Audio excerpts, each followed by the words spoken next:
From cars and trucks to planes and trains, brakes work in a similar way on most different vehicles.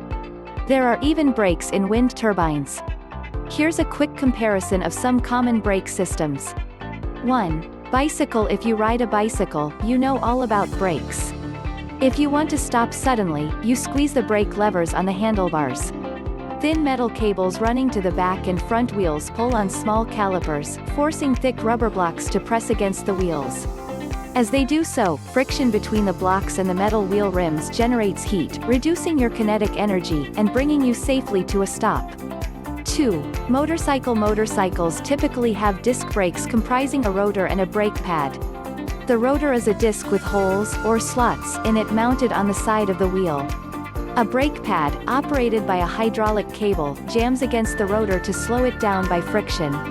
The holes in the rotor help to dissipate the heat generated. 3. Steam locomotive. The brakes on a steam locomotive work the same way as a car's and are even more obvious. You can see the brake just behind the wheel. It clamps against the locomotive's driving wheels to slow them down.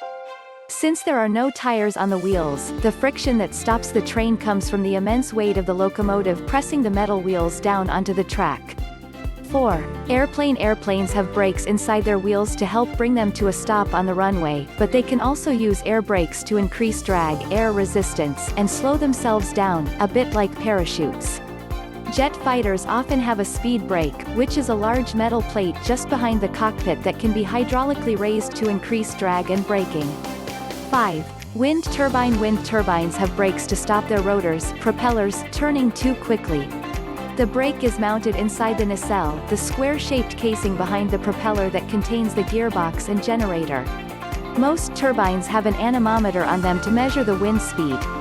If it rises above a safe level, the brakes come on automatically and bring the rotors to a standstill. It's a shame, because higher wind speeds mean more energy could be produced. But safety always comes first. Most cars have 2 or 3 different types of braking systems. 1. Disc brakes peer through the hubcap of a car's front wheels and you can usually see a shiny metal disc just inside. This is called a disc brake. When the driver steps on the brake pedal, a pad of hard-wearing material clamps onto the brake disc and rubs it to make it slow down, in a similar way to bicycle brakes. 2. Drum brakes. Some cars have disc brakes on all 4 wheels, but many have drum brakes on the back wheels, which work in a slightly different way. Instead of the disc and brake block, they have shoes inside the hollow wheel hub that press outwards. As the shoes push into the wheel, friction slows you down. 3. Handbrake. A car's handbrake applies the 2 rear brakes, disc or drum, in a slower, less forceful way through a lever that's typically located between the front seats. When you pull on the brake, a system of levers tugs on a pair of sturdy cables that apply the brakes to the back wheels. A ratchet, a wheel, similar to a gear, with angled notches in it that can't slip backward, connected to the brake lever, means that the handbrake keeps tightening as you pull it upward. The handbrake system is completely mechanical and, unlike the conventional pedal brakes, doesn't use hydraulic fluid.